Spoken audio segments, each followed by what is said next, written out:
কেন দরকার হয় বলো তো, কি জন্য করা হয় বলতে পারবা কেউ?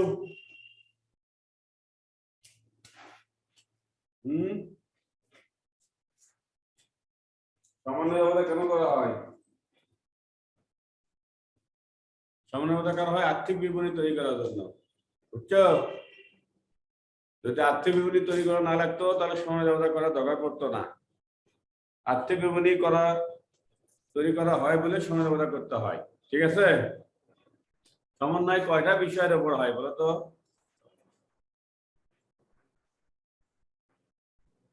চারটা বিষয়ের উপর হয় সমন্বয়।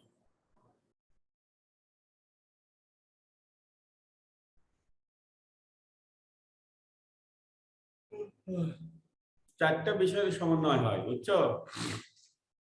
বকেয়া আয়, বকেয়া ব্যয়, অগ্রিম আয়, অগ্রিম ব্যয়, ঠিক আছে?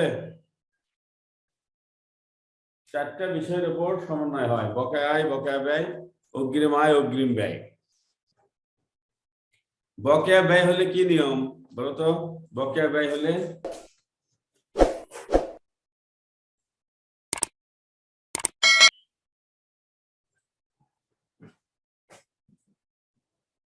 আর্থিক বিবরণী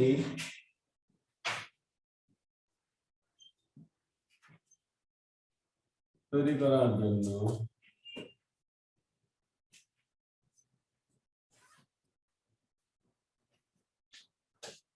সমন্বয় দক্ষতা প্রয়োজন হয়। যেদিন আর্থিক বিবরণী করা হয়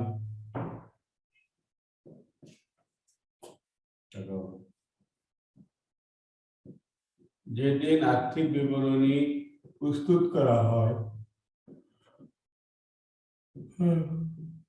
সেই দিন সমন্বয় দক্ষতা করা হয়।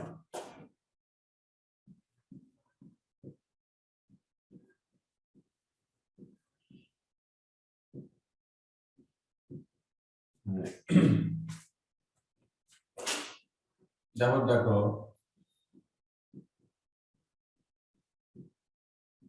সমন্বয় দক্ষতা চারটি বিষয়ের উপর হয়।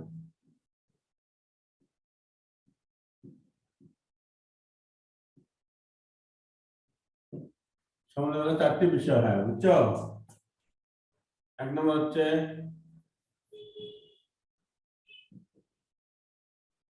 বকেয়া ব্যয়। আচ্ছা, বকেয়া ব্যয় ক্ষেত্রে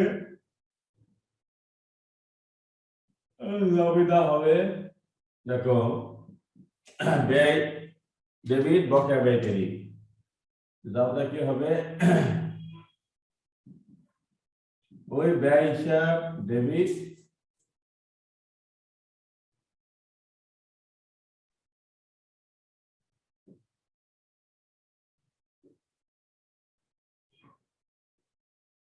বকেয়া ব্যয় হিসাব ক্রেডিট।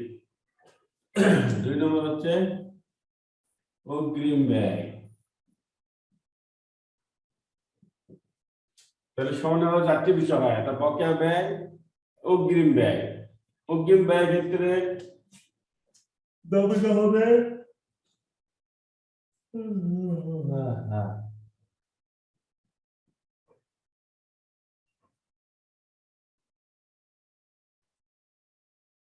অগ্রিম ব্যয় দাবিটা কি হবে?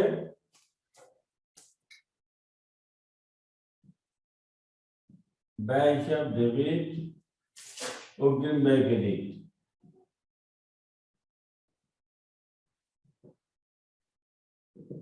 এটা হতে পারে, অথবা যদি অগ্রিম ব্যয় সমন্বয়, যদি ব্যয় সমন্বয় করা হয়, অগ্রিম ব্যয় সমন্বয় করলে ব্যয় হতে হবে অগ্রিম ব্যয় ক্রেডিট, আর ব্যয় সমন্বয় করলে অথবা হবে অগ্রিম ব্যয় ডেবিট, ব্যয় হিসাব ক্রেডিট।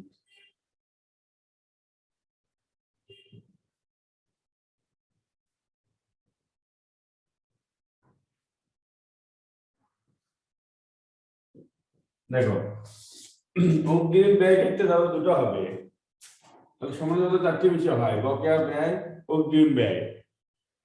বকেয়া ব্যয় ক্ষেত্রে নিয়ম একটাই, ব্যয় হিসাব ডেবিট, বকেয়া ব্যয় হিসাব ক্রেডিট, ঠিক আছে? যেমন ধরো যদি বেতন বকেয়া পড়ে বেতন হিসাব ডেবিট বকেয়া বেতন ক্রেডিট, ভাড়া যদি বকেয়া পড়ে ভাড়া হিসাব ডেবিট বকেয়া ভাড়া ক্রেডিট, বিমা সালামি যদি বকেয়া পড়ে বিমা সালামি ডেবিট বকেয়া বিমা সালামি ক্রেডিট, এরকম। আর অগ্রিম ব্যয় ক্ষেত্রে যদি অগ্রিম ব্যয় সমন্বয় করা হয় তবে তো ব্যয় হিসাব ডেবিট অগ্রিম ব্যয় ক্রেডিট। হ্যাঁ, আচ্ছা, অথবা আরেকটা আছে, অর্থাৎ অগ্রিম ব্যয় দেওয়া হয়েছিল তার কিছু অংশ খরচ, কিছু বা সম্পূর্ণটা খরচ হয়ে গেছে বা মেয়াদোত্তীর্ণ হয়ে গেছে, তখন যাবে হবে ব্যয় হিসাব ডেবিট অগ্রিম ব্যয় ক্রেডিট। যেমন ধরো বিমা সালামি অগ্রিম দেওয়া হয়েছিল, বিমা সালামি 3 মাসের দেওয়া হয়েছে 3000 টাকা, 1 মাস পার হয়ে গেছে, এই অগ্রিম ব্যয় সমন্বয় করতে হবে। যেমন যাবে হবে বিমা সালামি বিমা খরচ হিসাব ডেবিট অগ্রিম বিমা ক্রেডিট। বিমা ব্যয়, ব্যয় মানে ব্যয় এই খরচের নাম ডেবিট করতে হবে, বিমা খরচ হিসাব ডেবিট অগ্রিম বিমা ক্রেডিট। অথবা যদি অগ্রিম ব্যয় সমন্বয় করা হয়, আর একটা আছে যদি ব্যয় সমন্বয় করা হয়, অর্থাৎ ব্যয় হিসাবে আমরা এই অগ্রিম ব্যয় ক্ষেত্রে সমঝোতা দুটো হবে। এই দুটো কেন হবে? সাধারণ জাবেদার উপর নির্ভর করবে। সাধারণ জাবেদার উপর নির্ভর করে হয় সমন্বয় জাবেদা এটা হবে অথবা এটা হবে। 3 মাসের ভাড়া অগ্রিম দেওয়া হয়েছে, মনে করো 3000 টাকা, প্রতি মাসে 1000 টাকা করে, বুঝছো? কিন্তু সেটা হলো 3 মাসের ভাড়া দিছি আমি প্রতি মাসে 1000 টাকা করে, 3000 টাকা। যেদিন আমি ভাড়া দিছি ওই দিন যদি আমি সাধারণ জাবেদা দেই, ভাড়া হিসাব ডেবিট নগদান হিসাব ক্রেডিট, ভাড়া হিসাব ডেবিট করলাম, নগদান হিসাব ক্রেডিট করলাম 3000 টাকা, তাহলে 1 মাস পর যদি সমানে জাবেদা করি আমি 1 মাস পর, তাহলে আমি করছি কি 3 মাসের ভাড়া দিচ্ছি 1000 টাকা 3000 টাকা, কিন্তু সাধারণ জাবেদায় লিখছি পুরোটাই খরচ, ভাড়া হিসাব ডেবিট নগদান হিসাব ক্রেডিট 3000 টাকা করছি। 1 মাস পর আমি যদি সমন্বয় করি তাহলে 2 মাসের তো অগ্রিম দেখাতে হবে আমার, 2 মাসেরটা কেবল 1 মাসেরটা খরচ হবে আর 2 মাসেরটা এখন অগ্রিম দেখাতে হবে, কারণ আমি পুরোটাই খরচ দেখাচ্ছি 1 মাসের মধ্যে, অথচ আমি দিছি 3 মাসের জন্য, বুঝছো?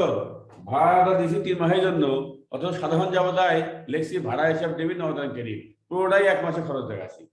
তাহলে 1 মাস পর যে সময় জাবেদা করি এর জাবেদা করতে হবে প্রিপেইড রেন্ট বা অগ্রিম ভাড়া হিসাব ডেবিট আর ভাড়া হিসাব ক্রেডিট, 2 মাসেরটা অগ্রিম দেখাতে হবে। আমি 3 মাসেরটা খরচ দেখাচ্ছি, 1 মাসেরটা খরচ রেখে 2 মাসেরটা অগ্রিম দেখাতে হবে। তখন জাবেদা হবে অগ্রিম ব্যয় ডেবিট ব্যয় হিসাব ক্রেডিট, অর্থাৎ অগ্রিম ভাড়া হিসাব ডেবিট আর ভাড়া হিসাব ক্রেডিট করতে হবে 2000 টাকা। তখন যদি সাধারণ জাবেদা হয় ভাড়া হিসাব ডেবিট নগদান ক্রেডিট, যেদিন আমি দিছি ভাড়াটা, আর যদি যেদিন ভাড়া দিছি সেদিন সাধারণ জাবেদা যদি হয় অগ্রিম ভাড়া হিসাব ডেবিট নগদান ক্রেডিট, অর্থাৎ অগ্রিম হিসাব হিসাবভুক্ত করছো, তাহলে 1 মাস পর 1 মাসেরটা খরচ দেখাতে হবে, তখন লিখতে হবে ভাড়া হিসাব ডেবিট অগ্রিম ভাড়া হিসাব ক্রেডিট 1000 টাকা দেখাতে হবে, 1 মাসের খরচ দেখাতে হবে। অগ্রিম ব্যয় এবং অগ্রিম আয় এই দুটার ক্ষেত্রে সমন্বয় জাবেদা নির্ভর করবে সাধারণ জাবেদার উপর। সাধারণ জাবেদা কি করা কিভাবে দেওয়া হয়েছে সেটার উপর নির্ভর করবে সমন্বয় জাবেদা অগ্রিম ব্যয় আর অগ্রিম আয়ের ক্ষেত্রে, বুঝছো? এই জন্য অগ্রিম ব্যয়ের ক্ষেত্রে সমন্বয়, যদি অগ্রিম ব্যয় সমন্বয় করি তাহলে ব্যয় হিসাব ডেবিট অগ্রিম ব্যয় ক্রেডিট, আর যদি ব্যয় সমন্বয় করি তাহলে অগ্রিম ব্যয় ডেবিট ব্যয় হিসাব ক্রেডিট। এটা নির্ভর করবে সাধারণ জাবেদার উপর, সাধারণ জাবেদা আমি কি দিচ্ছি সেটা উপর নির্ভর করবে এটা, বুঝছো? তাহলে সমন্বয় 4টি বিষয় হয়, 4টের মধ্যে একটা বকেয়া ব্যয় গেল, একটা অগ্রিম ব্যয় গেল।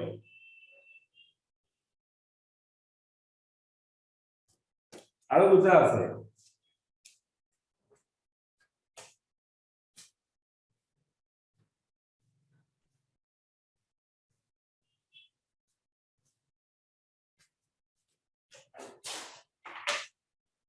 তিন নম্বর বকেয়া আয়। দেখো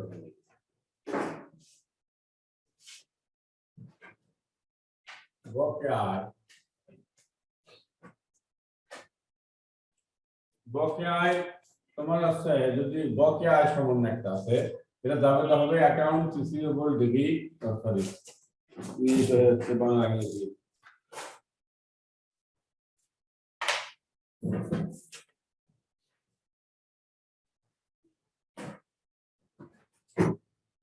প্রাপ্য হিসাব বা বকেয়া আয়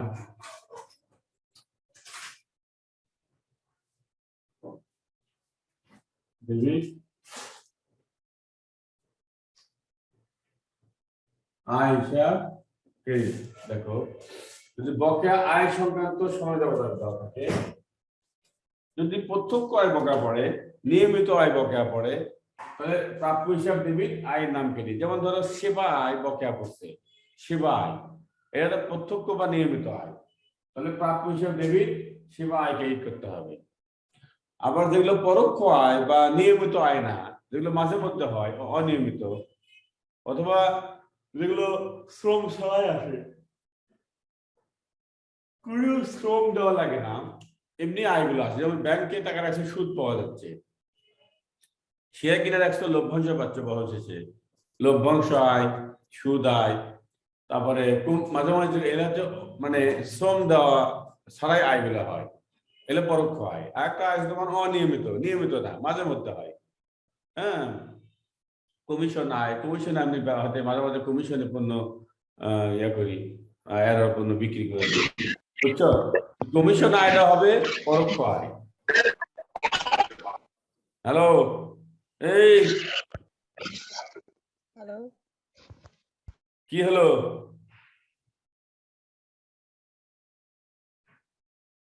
তোমরা যদি তোমার কথাবার্তা বলো, আমার কথা শুনতে পাচ্ছ তো? জি স্যার, শুনতে পাচ্ছি স্পষ্ট ভাবে।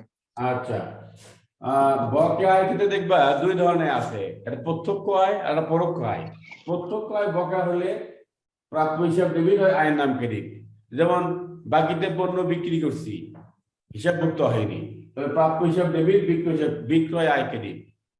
সেবা দিছি, হিসাবভুক্ত করা হয়নি, বিল পাঠায়নি, তবে প্রাপ্য হিসাব ডেবিট, সেবা আয় ক্রেডিট। আর একটা আছে পরোক্ষ আয়। পরোক্ষ আয় কোনগুলা? যেগুলো অনিয়মিত, মাঝে মধ্যে হয়, নিয়মিত হয় না, সুদ ঝাল বা বিনা শ্রমে পাওয়া যায়, সুদ, লভ্যাংশ, কমিশন, এগুলো অনিয়মিত আয়। এগুলো যদি বকেয়া পড়ে, তখন প্রাপ্য হিসাব ডেবিট না করে ওই বকেয়া আয়কে ডেবিট করতে হয়। যেমন ধরো যদি কমিশন বকেয়া পড়ে, তাহলে কমিশন, প্রাপ্য কমিশন ডেবিট, কমিশন আয় ক্রেডিট, বা বকেয়া কমিশন ডেবিট, কমিশন আয় ক্রেডিট, এভাবে লিখতে হবে। তখন প্রাপ্য হিসেবে লেখা যাবে না পরোক্ষ আয় বকেয়া পড়লে। ঠিক আছে, এই প্রত্যক্ষ আয় হলে এটা, পরোক্ষ আয় হলে এটা দিতে হবে, আর আয় ক্রেডিট হয়ে যাবে। 4 নম্বর দেখো অগ্রিম আয় যদি হয়, আর 4টা সমন্বয় আছে, 4টে, এটা বকেয়া ব্যয়, অগ্রিম ব্যয়, বকেয়া আয়, অগ্রিম আয়। এই 4টে বিষয়েরই সমন্বয় হয়। ঠিক আছে, বকেয়া ব্যয়, অগ্রিম ব্যয়, বকেয়া আয়, অগ্রিম আয়, এই 4টেরই সমন্বয় হয়।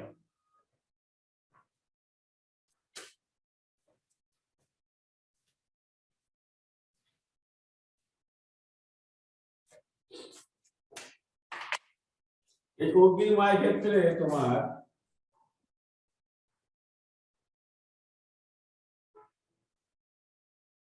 অগ্রিম আয় ক্ষেত্রে দাবিটা কি হবে দেখো,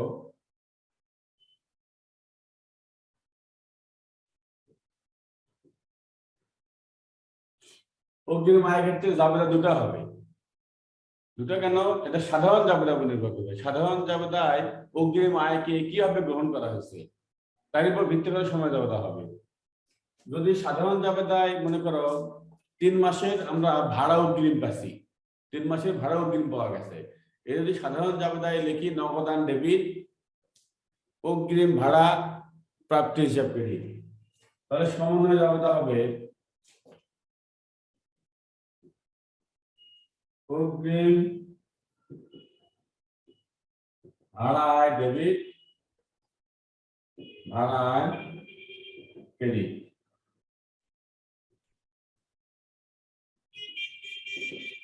হ্যাঁ,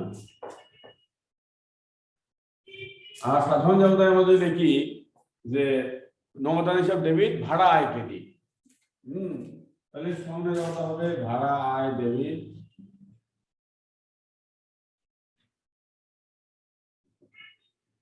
অগ্রিম ভাড়া আয় ক্রেডিট।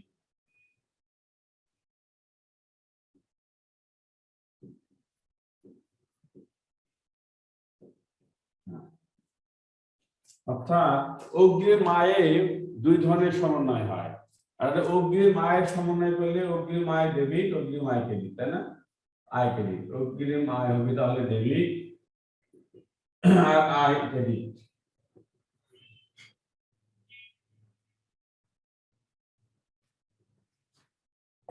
এটা হচ্ছে এটা,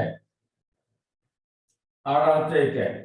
এটা কি দেখো, আর আয় সমন্বয় করা হয় তাহলে আয় ডেবিট, অগ্রিম আয় ক্রেডিট।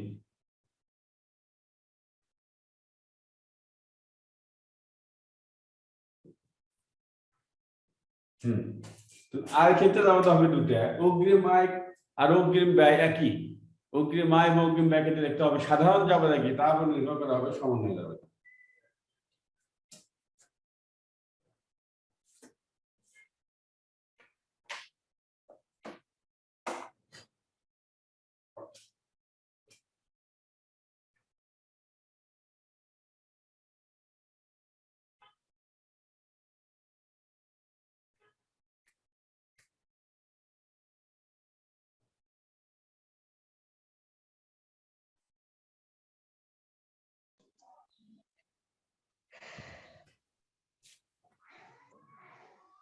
ঠিক আছে, অগ্রিম ব্যয় এবং অগ্রিম আয় ক্ষেত্রে একই নিয়ম তোমার। দেখো, যদি সাধারণ যাবতা হয় যে নগদান ডেবিট ভাড়া হিসাব ক্রেডিট, হ্যাঁ, তাহলে সমন্বয় যাবতা হবে ভাড়া আয় ডেবিট, অগ্রিম ভাড়া আয় ক্রেডিট। হ্যাঁ, অর্থাৎ তখন যে আয় ডেবিট অগ্রিম আয় ক্রেডিট সূত্র মতো করবে। আর সাধারণ যাবতা তুমি লেখো নগদান হিসাব ডেবিট, অগ্রিম ভাড়া হিসাব ক্রেডিট, তাহলে সময় যাবতা হবে অগ্রিম ভাড়া আয় ডেবিট, ভাড়া আয় ক্রেডিট। তখন অগ্রিম আয় ডেবিট আর আয় হিসাব ক্রেডিট এই সূত্র মতো করবে। অর্থাৎ অগ্রিম ব্যয় এবং অগ্রিম আয় এই দুটার ক্ষেত্রে সমন্বয় যাবতা নির্ভর করবে সাধারণ যাবতার উপর, মনে জান থাকে। সাধারণ যাবতায় যেভাবে করা হয়েছে, ওই আয় বা ব্যয়কে যেভাবে লেখা হয়েছে সেটার উপর ভিত্তি করে সমন্বয় যাবতা হবে অগ্রিম আয় এবং অগ্রিম ব্যয় ক্ষেত্রে। আর বকেয়া আয় বকেয়া ব্যয় ক্ষেত্রে একটাই নিয়ম, একটাই নিয়ম। ঠিক আছে, তোমরা কয়েকটা সমন্বয় যাবতা আমি ধরে দেওয়া পারলে দেখি তো।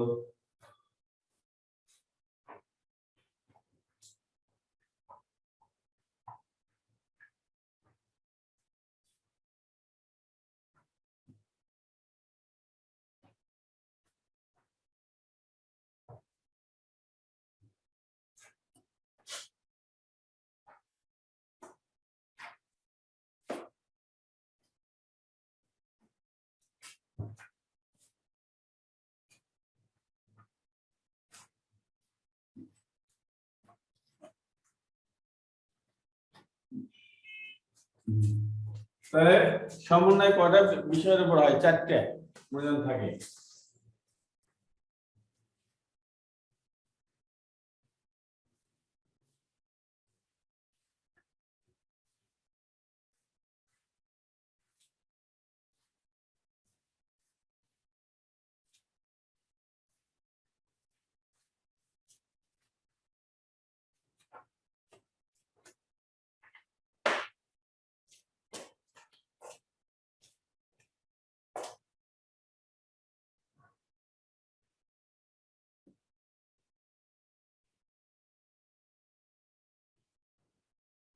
সমন্বয় যাবতা করো।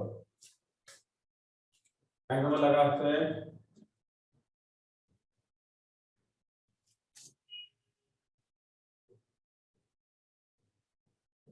সমাপনী মজুত পণ্য হিসাবভুক্ত হলো।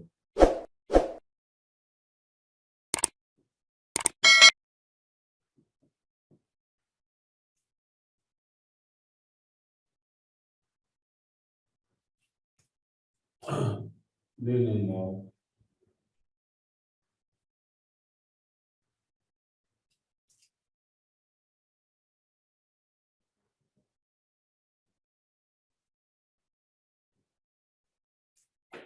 ডেবিট দেওয়া যাবে 5,000 টাকা,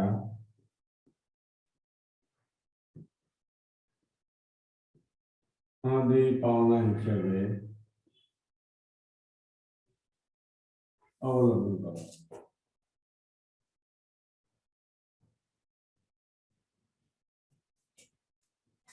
3 নম্বর ধরো আছে বিনামূল্যে পণ্য বিতরণ করা হলো।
ভাড়া অগ্রিম প্রদান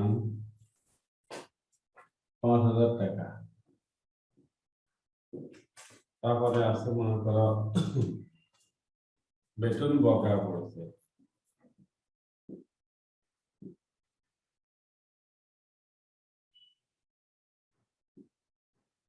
8,000 টাকা। মূলধনের সুদ ধার্য করা হলো।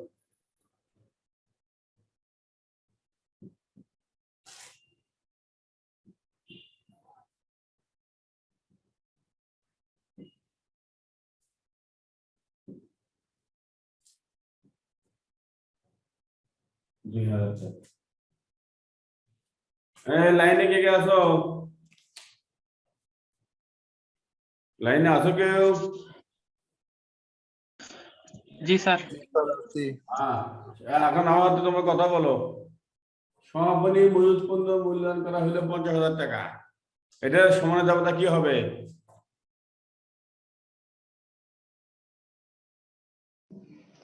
সমাপনী মূল্য ডেবিট, ক্রয় হিসাব ক্রেডিট। Very good. তোমার নাম কি? রূপালী। ভেরি গুড, হয়েছে, সুন্দর পারছো। সমাপনী মজুত পণ্য হিসাব ডেবিট, ক্রয় হিসাব ক্রেডিট। ঠিক আছে, এটাকে বলা হয় অ্যাডজাস্টমেন্ট মেথড, সমন্বয় পদ্ধতি। আরেকটা পদ্ধতি আছে ক্লোজিং মেথড। সমাপনী মজুত পণ্য হিসাবভুক্ত করার দুটা পদ্ধতি আছে, বুঝছো? একটা হচ্ছে অ্যাডজাস্টমেন্ট পদ্ধতি, একটা ক্লোজিং পদ্ধতি। অ্যাডজাস্টমেন্ট মেথড, ক্লোজিং মেথড, বুঝতে পারছো? অ্যাডজাস্টমেন্ট মেথড বা সমন্বয় পদ্ধতি হচ্ছে তুমি যেটা বলছো যে সমাপনী মজুত পণ্য হিসাব ডেবিট, ক্রয় হিসাব ক্রেডিট। ঠিক আছে, আরেকটা আছে ক্লোজিং মেথড। ক্লোজিং মেথডে সূত্র হচ্ছে তোমার সমাপনী মজুত পণ্য হিসাব ডেবিট, আয় সারাংশ ক্রেডিট। বুঝছো? সমাপনী মজুত পণ্য হিসাব ডেবিট, আয় সারাংশ ক্রেডিট। অর্থাৎ ইনকাম, আয় বিবরণী ক্রেডিট দিকে বসবে বা আয় বিবরণী থেকে করার সময় মাইনাস হবে, আর ব্যালেন্স শিটের সম্পত্তি চলে যাবে। এটা ক্লোজিং মেথড বলে আর কি। ভেরি গুড পারসো। বিবি দেনাদারের 5,000 টাকা অনাদায়ী পাওনা হিসেবে অবলোকন করো। এটা কি হবে বলো তো? বিবি দেনাদারের 5,000 টাকা অনাদায়ী পাওনা হিসেবে অবলোকন করো। এটা সময় যাওয়াটা কি হবে?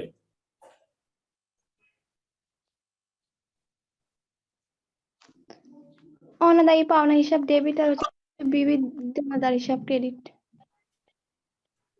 হ্যাঁ, এটা দুটা পদ্ধতি আছে। অনাদায়ী পাওনা যেহেতু অবলোকন করার কথা বলতেছে, অবলোকন করার কথা বললে আমাদেরকে সঞ্চিতি পদ্ধতি, অ্যালাউন্স মেথড ফলো করতে হবে। অ্যালাউন্স, বুঝছো? অনাদায়ী পাওনা যদি অবলোকন করতে বলে দুটা পদ্ধতি আছে। ব্যাড ডেট বা অনাদায়ী পাওনা হিসাবভুক্ত সমন্বয় করার দুটো পদ্ধতি আছে। একটা হচ্ছে অ্যালাউন্স মেথড, আর হচ্ছে ডাইরেক্ট মেথড। একটা হচ্ছে সঞ্চিতি পদ্ধতি, একটা তোমার হচ্ছে সরাসরি বা প্রত্যক্ষ পদ্ধতি। তুমি যেটা বলছো সেটা হচ্ছে সরাসরি ডাইরেক্ট মেথডে বলছো, ঠিক আছে? যে অনাদায়ী পাওনা হিসাব ডেবিট, বিভিন্ন দেনাদার হিসাব ক্রেডিট, এটা হচ্ছে ডাইরেক্ট মেথড বলে আর কি। ডাইরেক্ট মেথডের ব্যবহার কম, অ্যালাউন্স বা সঞ্চিতি পদ্ধতির ব্যবহার বেশি, বুঝছো? ওটাই বেশি অ্যাপ্রোপ্রিয়েট আমেরিকান সিস্টেমে। তো অ্যালাউন্স পদ্ধতিতে অনাদায়ী পাওনা সমন্বয় করা যাবেটা হচ্ছে অনাদায়ী পাওনা সঞ্চিতি ডেবিট, প্রাপ্য হিসাব ক্রেডিট। অ্যালাউন্স মেথডে অনাদায়ী পাওনা সঞ্চিতি হিসাব ডেবিট, প্রাপ্য হিসাব ক্রেডিট। বুঝতে পারছো? অনাদায়ী পাওনা সঞ্চিতি হিসাব ডেবিট, প্রাপ্য হিসাব ক্রেডিট, এটা অ্যালাউন্স মেথডে। আর ডাইরেক্ট মেথড হচ্ছে অনাদায়ী পাওনা হিসাব ডেবিট, প্রাপ্য হিসাব ক্রেডিট। বুঝতে পারছো? এখন তুমি কখন কোন পদ্ধতি ফলো করবা, তাই না?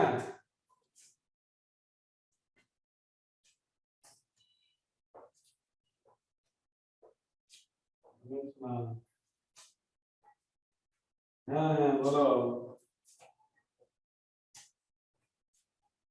কোন দুটাই সময়, মানে 1:45 বা 2টায় সময়, ওই 1:45 বা 2টা, এই দুটার মধ্যে আসলে হবে, 2:45 মধ্যে চলে আসবে। আচ্ছা ঠিক আছে, আচ্ছা হ্যাঁ।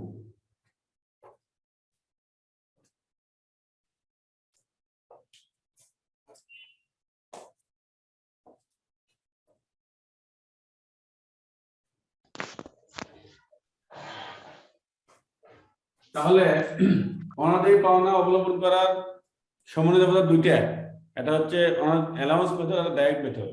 অ্যালাউন্স মেথডের ব্যাপারটা হচ্ছে অনাদায়ী পাওনা সঞ্চিতি হিসাব ডেবিট, প্রাপ্য হিসাব ক্রেডিট। আর ডাইরেক্ট মেথডের ব্যাপারটা হচ্ছে অনাদায়ী পাওনা হিসাব ডেবিট, প্রাপ্য হিসাব ক্রেডিট। এটা গেল।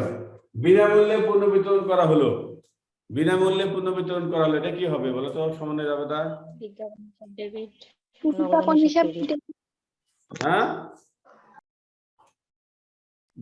কি বললেন? বিজ্ঞাপন হিসাব ডেবিট, ক্রয় হিসাব ক্রেডিট। ফাইন, গুড, পারছো, ভেরি গুড, পারছো।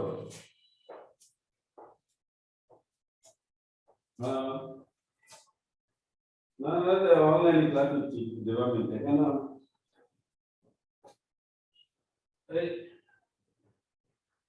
ইন্টারভিউ বই, আচ্ছা দেখি আমাদের কাছে জেনে পড়া দেবো নি, সমস্যা নেই।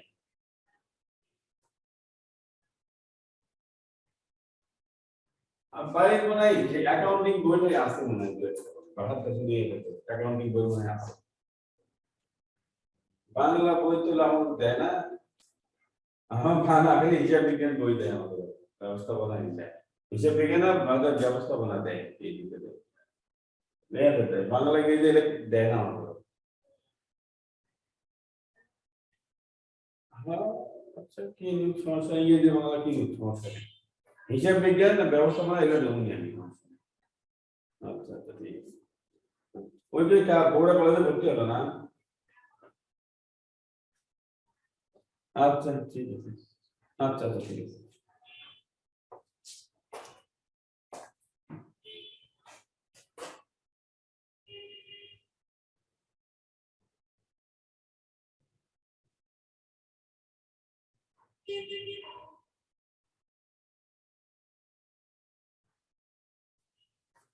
বিনামূল্যে পণ্য বিতরণ করা হলে বিজ্ঞাপন হিসাব ডেবিট, ক্রয় হিসাব ক্রেডিট। আচ্ছা, ভাড়া অগ্রিম প্রদান করা হয়েছে, 5,000 টাকা, এটা সমন্বয় ব্যাপারটা কি হবে? ভাড়া হিসাব ক্রেডিট। অগ্রিম ভাড়া হিসাব ডেবিট, ভাড়া হিসাব ক্রেডিট। হ্যাঁ পাঁচশো হয়েছে, সুন্দর হয়েছে। তাহলে ভাড়া অগ্রিম প্রদান করা হলে এটা সমন্বয় ব্যাপারটা হবে অগ্রিম ভাড়া ডেবিট, ভাড়া হিসাব ক্রেডিট। আবার যদি থাকতো অগ্রিম ভাড়ার এত অংশ মেয়াদ উত্তীর্ণ হয়ে গেছে, অগ্রিম ভাড়ার এত অংশ মেয়াদ উত্তীর্ণ হয়ে, তখন ভাড়া হিসাব ডেবিট, অগ্রিম ভাড়া কি হতো আবার তখন উল্টে, তাই না? অর্থাৎ অগ্রিম ব্যয় এবং অগ্রিম আয় এই দুটা ক্ষেত্রে সমানুপাতিকতা নির্ভর করবে সাধারণ জাবেদার উপর, ময়দান থাকে আমাদের। বেতন বকেয়া আছে, এটা জাবেদা কি হবে? বেতন বেতন হিসাব ক্রেডিট, কি কি কি? বেতন ডেবিট, বকেয়া বেতন ক্রেডিট। বেতন বললে হবে না, বেতন হিসাব। জি স্যার, বেতন হিসাব ডেবিট, বকেয়া বেতন হিসাব ক্রেডিট। হ্যাঁ এইভাবে বলবা, আদা আদি বললে তো হবে না, বুঝছো? পরিপূর্ণ হয়ে বলতে হবে। ডেবিট, বকেয়া বেতন হিসাব ক্রেডিট। হ্যাঁ হ্যাঁ, এই তো 8,000 পারছো, সুন্দর পারছো, সুন্দর পারছো। বেতন হিসাব ডেবিট, বকেয়া বেতন হিসাব বকেয়া ক্রেডিট। ক্রেডিট 8,000 টাকা। হ্যাঁ 8,000 টাকা, 8,000 টাকা, হ্যাঁ। আচ্ছা, আবার স্যার দেখো, ইন্টারেস্ট অন ক্যাপিটাল, মূলধনের সুদ, মূলধনের সুদ ধার্য করা হইলো, এটা কি হবে?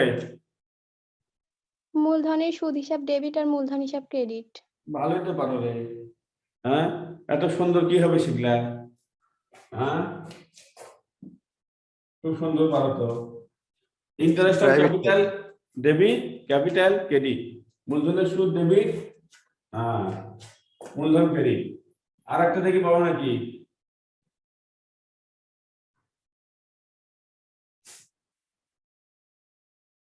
যন্ত্রপাতির অবচয় ধার্য করা হলো 2,000 টাকা, এটা কি হবে কো?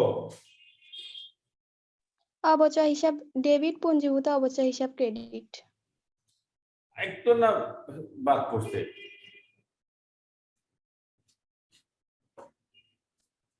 একটু না বাদ পড়ছে। যন্ত্রপাতির অবচয় হিসাব ডেবিট আর হচ্ছে পুঞ্জি।